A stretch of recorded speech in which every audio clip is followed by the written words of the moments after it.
वालेकुम नादरीन, साल 2024 में आज 6वां महीना है, लेकिन किसान जो है वो अभी तक रुल रहे हैं कि उनको रेट जो है 9750 रुपये नहीं मिला गया। उनको वही 6500 रुपये में रेट मिल रहा है। इस साल किसानों को क्या कसूर है? बिजली देखें आपके सामने इतनी ज्यादा महंगी हो चुकी है। आपके सामने जो डीजल पेट्रोल है अभी तक इतना ज्यादा सस्ता नहीं किया गया।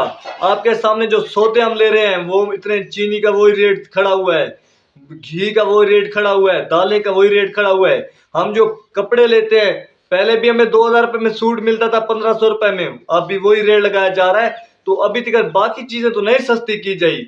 सिर्फ जो हर बंदा कहता है कि हाँ भाई गंदम सस्ती की गई है, गंदम सस्ती की गई है। मेरे भाई किसानों को इस साल सिर्फ रुलाया गया है, बाकी कोई चीज भी सस्ती नहीं हुई है। सच्ची बात है, इस साल किसानों के साथ जुल्म किया गया है।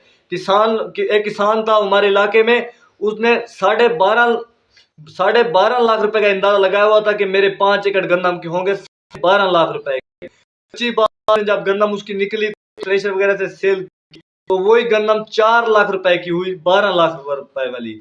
आपके सामने 8 लाख रुपए उसको घाटा है। वो कहता है कि अगले साल मैंने गंदम काश नहीं की। अब हमारे इलाके में सच्ची बात है, एक बंदे ने 1 एकड़ चिकंदर की फसल काश की थी।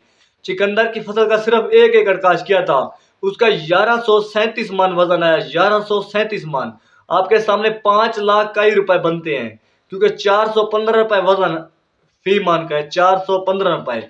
तो ये 4 लाख रुपए से ऊपर ऊपर 5 लाख रुपए से पैसे बन रहे हैं। तो आपके सामने जो चिकंदर की मिल वगैरह लोन भी काट ले तो चिकंदर वाले इस साल अच्छे रह जाएंगे, क्योंकि चिकंदर का इस साल रेट जबरदस्त है।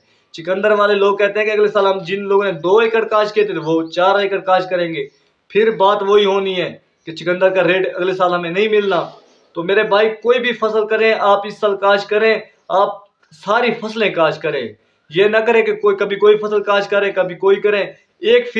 कभी एक फसल के पीछे आप ना भागें, सारी फसलों को काश करें।